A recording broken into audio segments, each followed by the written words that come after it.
Praise the Lord. இன்றைக்கும் கூட உங்களை சந்தித்ததில் நான் கர்த்தருக்குள்ளாக மிகுந்த மகிழ்ச்சி அடைகிறேன். இன்றைக்கும் கூட தேவன் நமக்கு ஒரு வசனத்தை தந்திருக்கிறார். அந்த வசனத்தை பெற்று அதற்குரியவர்களாக வாழ்வோமா. நீதிமானுடைய பாதை செம்மையா இருக்கின்றது.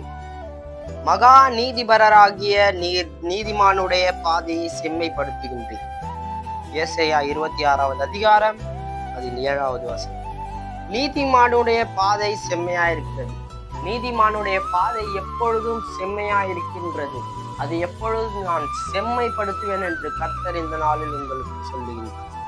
மகா நீதிபரராகிய நீர் நீதிமானுடைய பாதையை செம்மைப்படுத்துகின்றீர்.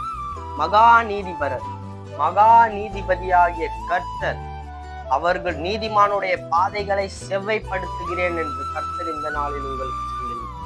நாம் நீதிமானாக வாழ்வதே அவருடைய நோக்கம். நாம் நீதிமானாக வாழ்வதே அவருக்கு பிரியம்.